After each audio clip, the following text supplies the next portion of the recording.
and gentlemen, it is now 80 years since my grandfather, King George VI, announced to the nation. In a moment that has rocked the royal family to its core, Princess Anne and King Charles break their silence with a startling confession. We can't keep this hidden any longer. Behind palace walls, secrets have brewed for decades, but now the weight of truth is too heavy to bear. But what revelation could possibly unite the ever-reserved Anne and the sovereign king in such urgency?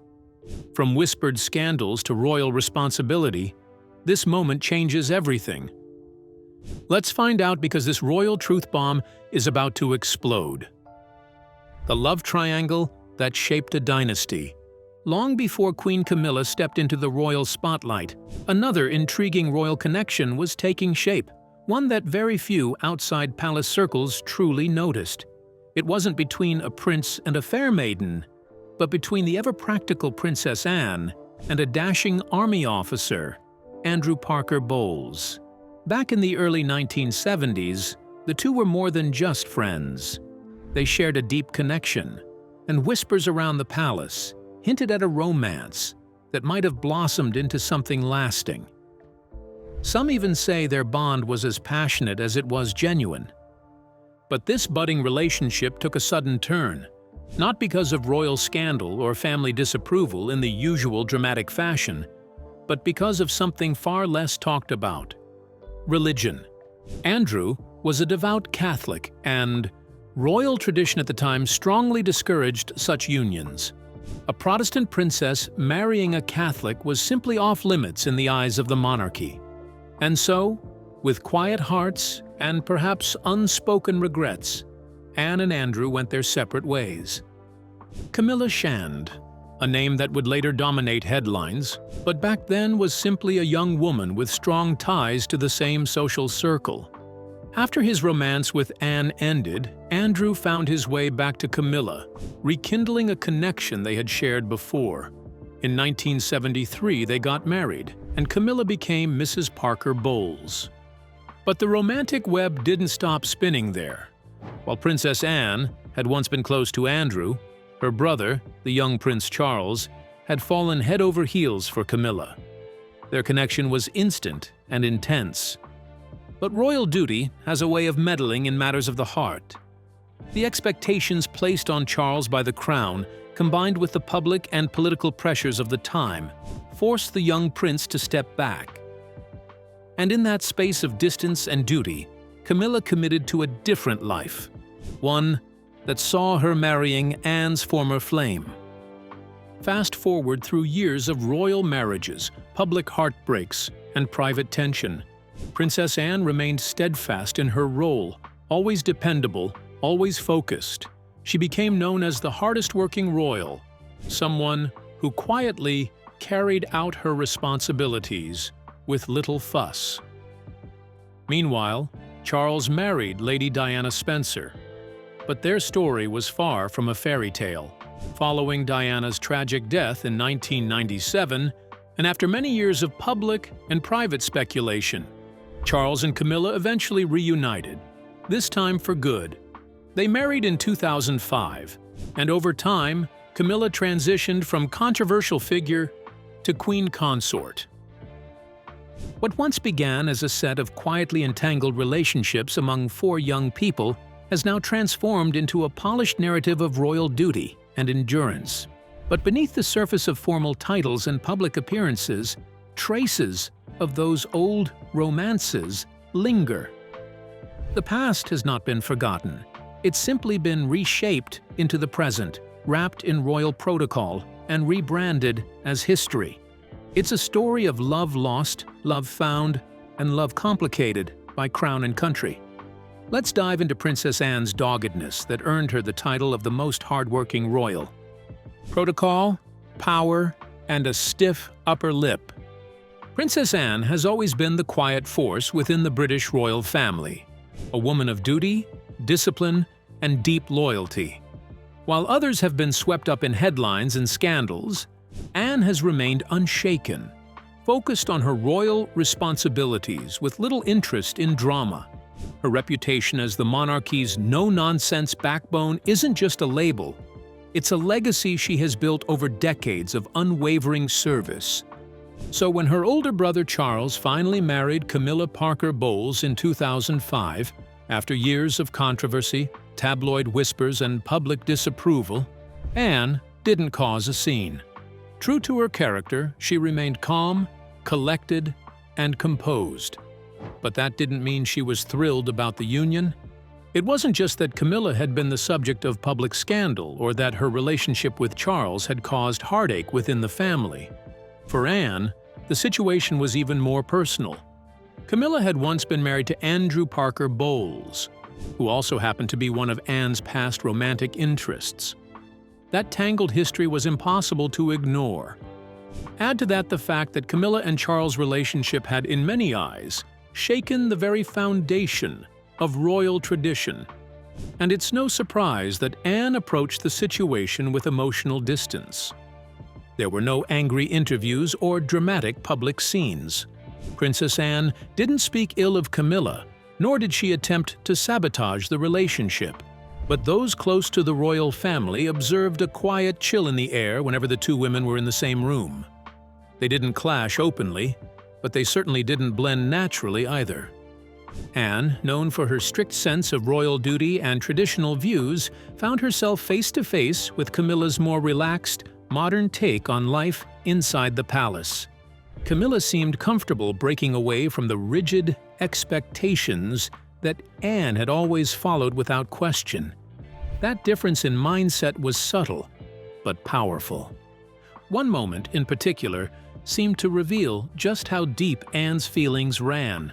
After Camilla officially became queen consort, royal protocol would suggest that even Anne, the king's sister, offer a curtsy. But Anne didn't. Whether it was a quiet protest or simply a reflection of their complex history, that decision spoke volumes. It was a small gesture, but one that echoed through royal watchers and insiders alike. And yet, even amid these unspoken tensions, Anne never lost sight of her greater purpose. She may not have embraced Camilla with open arms, but she did publicly recognize her role as a support to King Charles. In appearances together, Anne and Camilla have always maintained a respectful front. They smile when expected, exchange polite words, and perform their duties side by side. Behind the palace doors, however, the atmosphere is more complicated. It's not a soap opera. It's more like a high-stakes chess game, where every move is shaped by centuries of tradition, layers of personal history, and the unbreakable expectation of royal composure. Princess Anne and Queen Camilla may not be close, but they both understand the importance of the roles they play.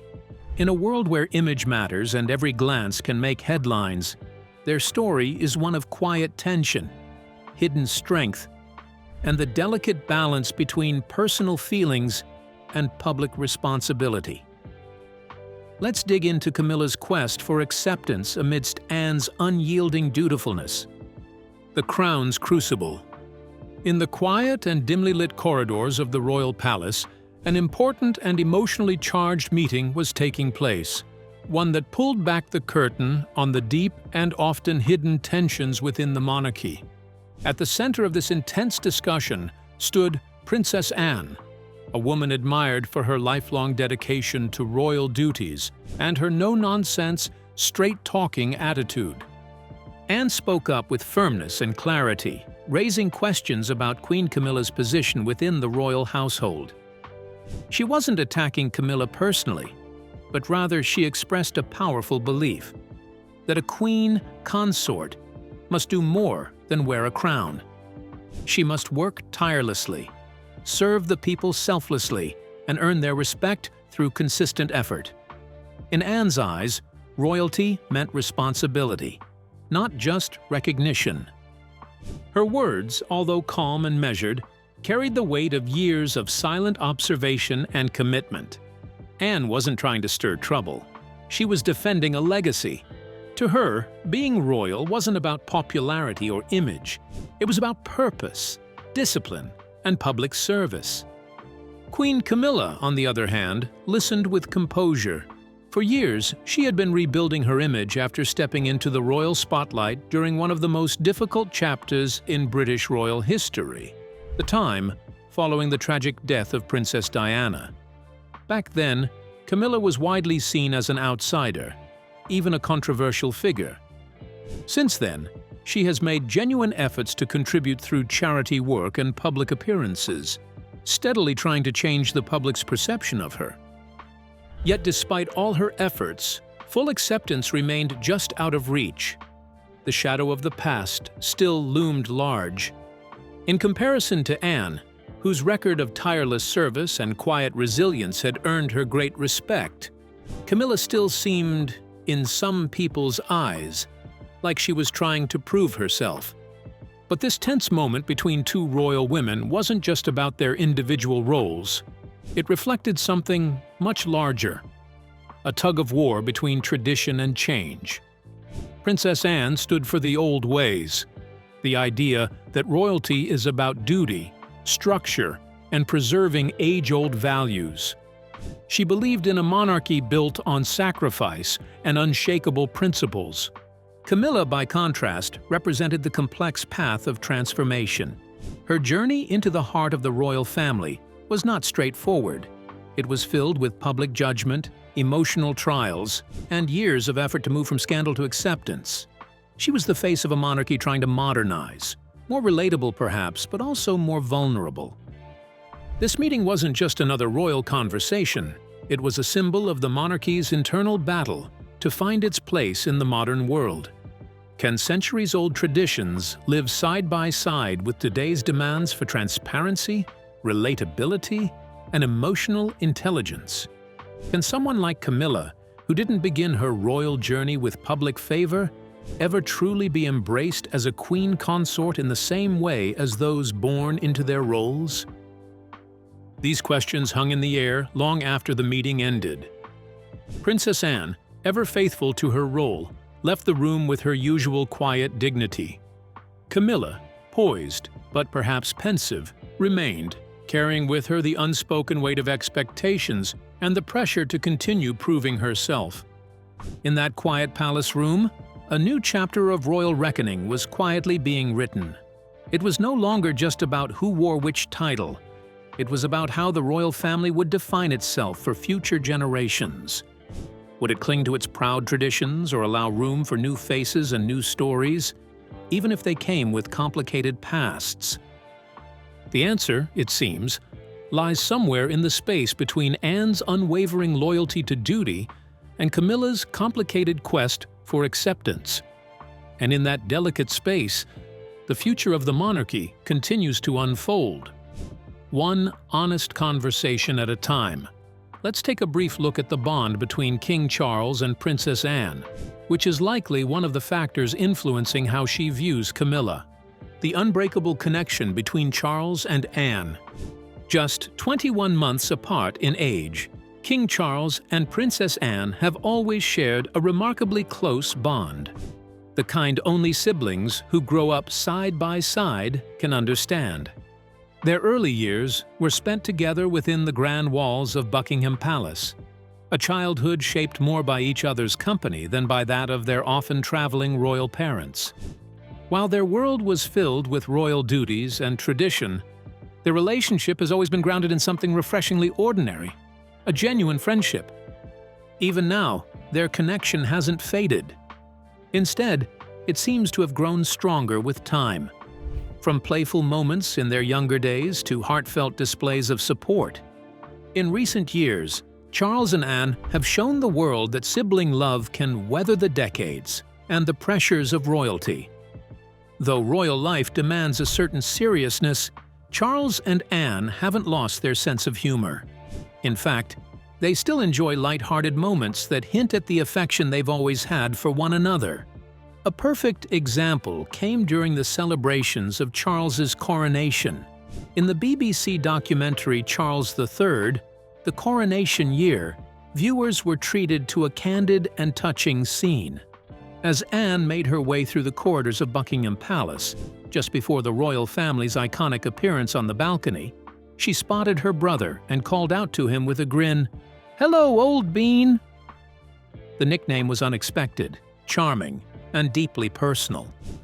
A small window into their enduring closeness. They've often been caught sharing laughter in public, whether enjoying the Braemar Highland Games, smiling together during the late Queen Elizabeth II's Platinum Jubilee, or simply chatting during formal palace events. Despite the seriousness of their roles, there's always been room for shared joy. One passion that's kept them connected through the years is their love of horses. Equestrianism runs through the royal bloodline, thanks largely to their mother, Queen Elizabeth II, who famously adored horses. Both Charles and Anne inherited that love. While Charles gravitated towards the thrilling sport of polo, taking to the field from the age of 17 and playing for teams like Les Diables Bleus and the Maple Leafs, Anne chose the world of competitive riding. Princess Anne didn't just ride for pleasure. She made history. She became the first British royal to compete in the Olympic Games, representing the UK in Montreal in 1976.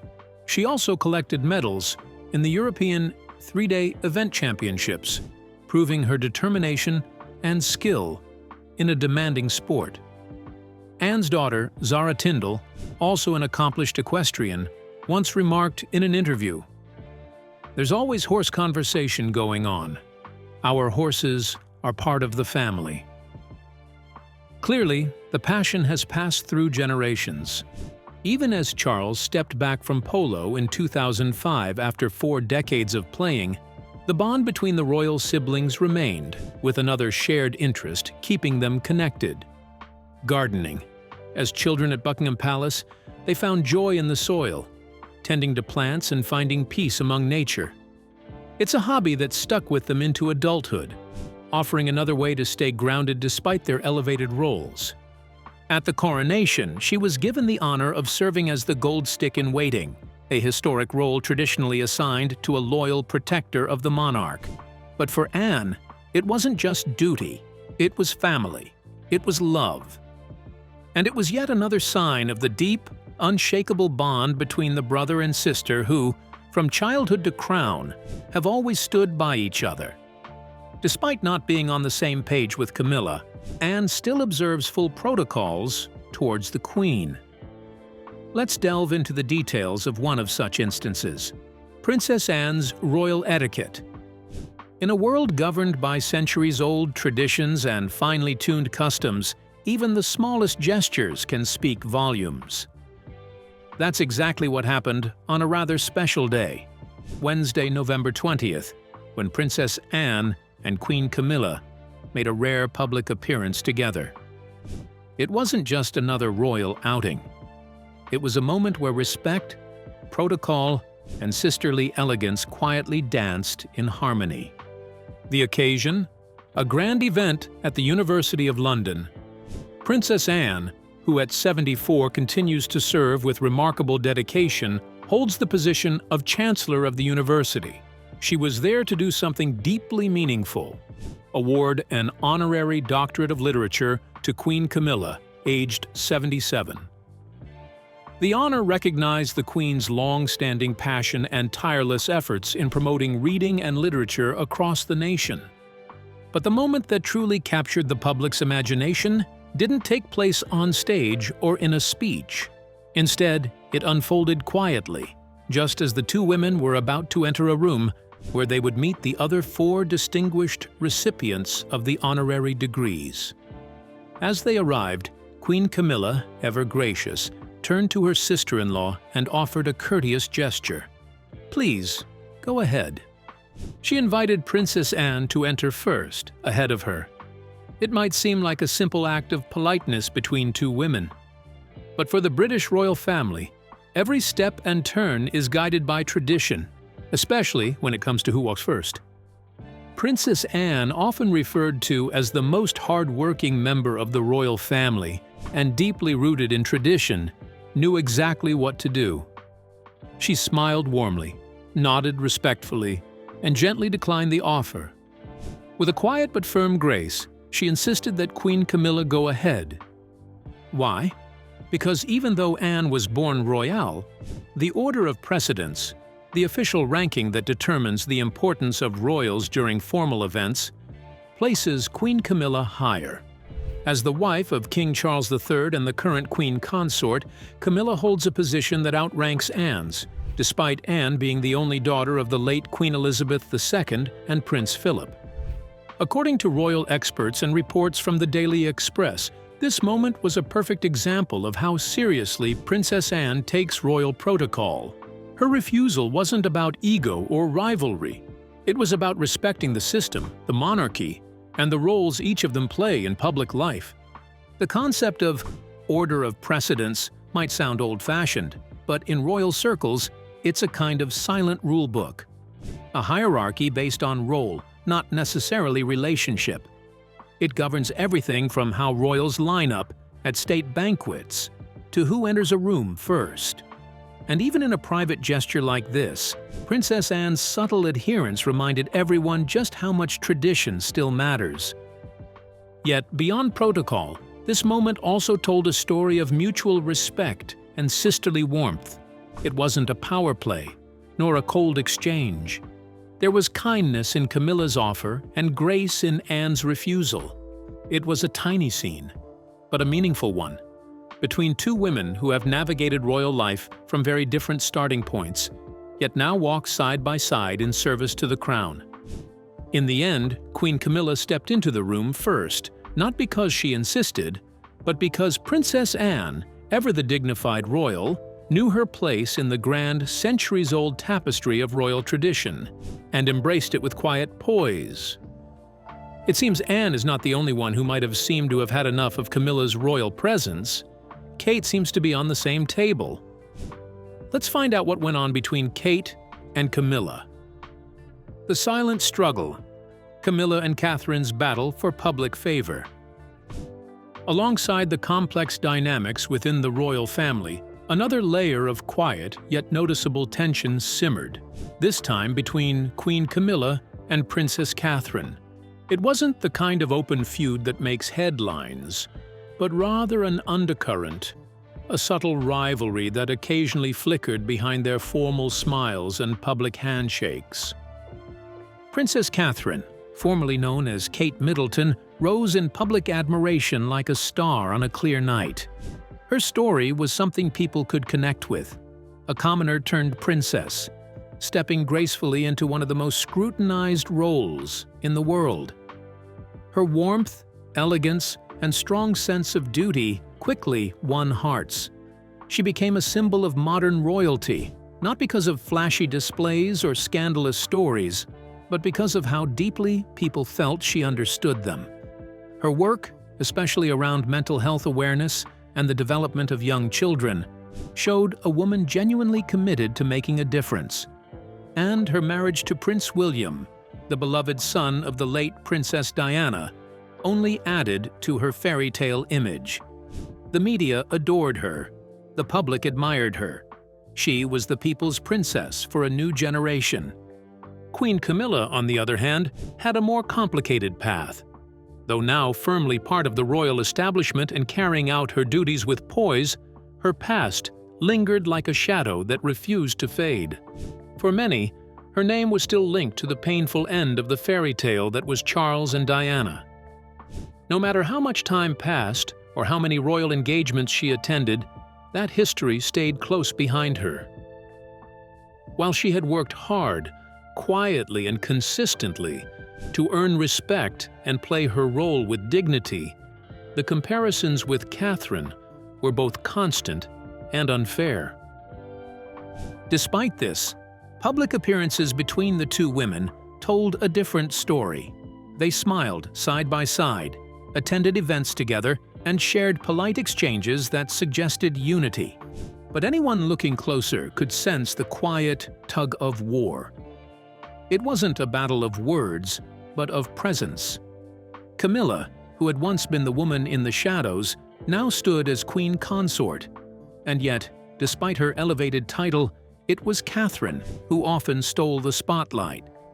Wherever Catherine went, the cameras followed. Whatever she wore, it sold out in hours. whatever cause she supported, it drew new attention. It wasn't just charm, it was influence. And it came to her with apparent ease. This ongoing contrast made Camilla's efforts even more challenging. She wasn't trying to compete, necessarily, but she was trying to establish her own identity within a monarchy that was changing. The royal family wasn't just about tradition anymore, it was about connection, image, and relatability. In that new world, Catherine shone naturally. Camilla, with her more reserved style and her legacy still a subject of quiet debate, found herself walking a harder road. In many ways, the quiet tension between them symbolized the broader shifts happening within the royal household. A newer, more media-savvy generation was rising, one that knew how to balance royal tradition with modern appeal. And while Camilla played her role with grace and resilience, the public's affection leaned heavily toward Catherine, making her the face of the monarchy's future. What do you think about the royal drama between Camilla and Anne? We would love to hear your thoughts in the comments below. Don't forget to like and subscribe.